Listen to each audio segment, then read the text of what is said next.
Over the years, I've seen the same 3 fat loss mistakes come up again and again, and one of them is something most guys think is helping them, but it's actually destroying their progress. If you can fix these, it's almost guaranteed that you will succeed and finally build the physique you've been chasing. So let's break them down.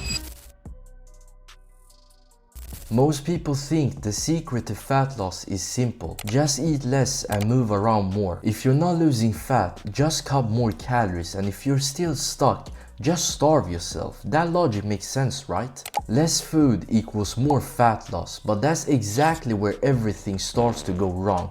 This is a downward spiral that only gets worse and worse. Because when you go too low on calories, your body doesn't just burn fat. It adapts. It slows down your metabolism, which means that you're not burning as much calories as before. It's like your phone. When the battery is low, you put it on low power mode, so your phone uses less energy to keep running. This is the same thing that happens to your body. When your body slows down your metabolism too much, you will have more energy crashes throughout the day. And in the gym, it will be a lot harder for you to train with intensity because you won't have the energy. And we know that if you want to grow, you have to train with intensity.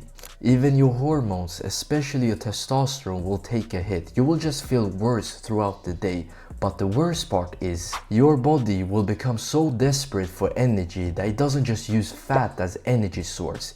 It will start using muscle too. In other words, you are literally losing muscle mass. So now you're going backwards on your progress. Eventually, all of this will build up until you burn out completely and give up on your fat loss journey. And the trauma you get from that, it's real. It will mess with your mental health. You will start questioning yourself. How can other people lose fat but I can't? Am I really this weak? And trust me, you don't want to be in that place, because I've been there and it's not a good feeling. So let me give you the solution to this problem. So what's the solution, you may ask? You stop starving yourself. You stop treating fat loss like a punishment and start treating it like an opportunity to make progress. You shouldn't say, I'm going to eat as little as possible. You should be asking, what's the most I can eat while still being in a calorie deficit? And here's what that actually looks like. You want to aim for a 500 calorie deficit per day. That will lead to about 1 pound of fat loss per week. And if you get around 0.8 to 1.2 grams of protein per pound of body weight while being a deficit, you will actually be able to lose fat and build muscle at the same time. And in the beginning, fat loss is simple. Just eat more whole natural foods and you will lose weight. Now if you say that I'm already doing that but I'm not losing weight, then the next step is to take those foods and eat more low calorie alternatives. Instead of drumsticks, eat chicken breast. Instead of only eating whole eggs, combine egg whites with whole eggs. Add tuna into your meals. High protein, low carbs. And the fourth example is to stop adding oil to your salad. That alone makes a big difference. These are small changes that don't make you feel too restrictive. They make a huge difference in your total calories.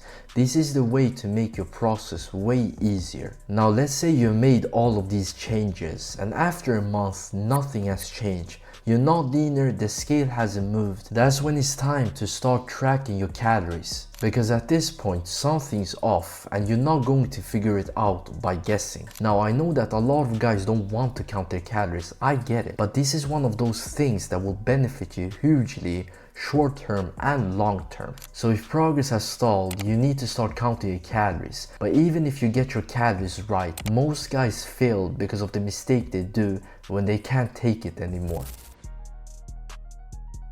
When you start eating cleaner, there comes another test, and that test is cheating on your diet. Now we're humans, so it's expected. There will be days when you're out with your friends and don't want to mess up the social setting, so you cheat on your diet. Or days where you just crave a lot of sugar. These things happen, that's normal. But it all comes down to how you handle it. Even I don't stick to my diet every single day. I have learned how to deal with it in a way that doesn't mess up my progress. So like I said, cheating on your diet isn't the issue. We all do it, I do it. But the problem is when you treat your cheat meals like some kind of reward because you have starved yourself, throughout the whole week. You eat super clean Monday to Friday, barely any sugar, low calories, you have discipline.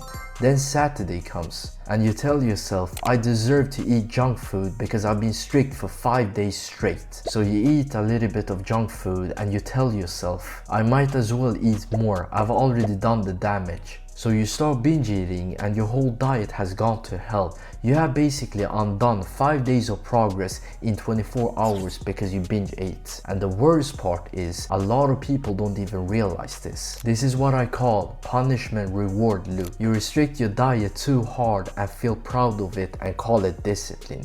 Then you reward yourself because you're tired, hungry and mentally drained. It becomes this emotional cycle where you're either being good or going all in with food. There is no balance, no structure, just extremes. And the thing is, you're not even in a calorie deficit. You're just bouncing between starvation and regret. You tell yourself it's just one meal, but in reality it's not. It's the snacks, the drinks, the desserts you eat after that one meal. All of that binge eating, it doesn't just set you back physically, it also destroys your mentality because now you feel guilt. You see, you were too strict, which built more friction than you can handle. And when you have too much friction, it's a matter of time before you break, but there is a solution to this problem. Instead of going 6 days super strict diet and then blowing it all up in one binge eating, break it all up. Don't have cheat days, have cheat meals and space them out throughout the week. Because when you spread your cheat meals, you take away the friction. You stay in control and it doesn't feel like you're starting over with your diet every week. And if you know that you got a big meal coming up, a party, a night out or whatever, just plan ahead. This is how you actually navigate fat loss without burning out. You won't succeed by trying to be perfect. You will succeed when you have a structure and a plan that you can handle and that does not build too much friction. If it feels like a mental war, you're not going to win. Now, if you have been struggling with your fat loss journey and you want more help, I do offer a coaching program. Click the first link in the description. Even if you eat clean and avoid binge eating, there is still one mistake that ruins most guys' progress, and that is they try to do everything perfect. They expect to see massive results way too fast. Most guys think that because they're doing everything right, they're supposed to see results after 1 week. But that's not how it works, and this is the #1 biggest mistake guys do on their fat loss journey. Let me explain what I mean. Most guys start their fat loss journey with one goal in their mind. How fast can I lose this weight? They want to see results next week. They want the scale to go down every single day, and if it doesn't do that one day, they think the plan isn't working. But let me tell you this, it's not that your fat loss isn't working, it's your expectation that is not working. Because when you expect constant progress, you start treating every plateau like failure. Every slow week feels like a problem that needs fixing. So instead of staying patient, you make more extreme changes like cutting more calories. You left your original plan that was working just because you didn't get fast enough results. This is how people kill their own results. We have seen crazy transformations on social media and we expect the same thing happen to us. But little do we know that chances are some of those transformations are fake. The truth is, fat loss isn't even visible in front of the mirror in the beginning. It takes time to see changes. Stop chasing fast results and start chasing consistency. This is a marathon, not a sprint. Because when you start thinking long term, you will be able to use a strategy that every person who has succeeded in the fat loss journey uses. Here's how it works. You follow your diet for 3 weeks. Every morning before breakfast and after going to the toilet, you weigh yourself and write that number down. Do that every morning for 3 weeks straight. Then at the end of each week, take the average. If your average weight is going down by around 1 pound per week, perfect, you're in the green zone. If your weight hasn't changed after 3 weeks, lower your calorie intake a bit or add more cardio. If your weight is dropping too fast, then increase your food slightly. You want to preserve as much muscle as possible. The goal is to lose about 1 pound per week consistently. And this strategy won't work if you think short term, so please start thinking long term and you will succeed and you will make it. Now that you know the 3 biggest mistakes to fat loss and how to fix them, the next question becomes, how do you keep making progress without hitting a plateau? Because a lot of people are worried that you can't build muscle in a calorie deficit, that you will plateau. But in this video, I break down to you exactly how to push through plateaus and keep building muscle.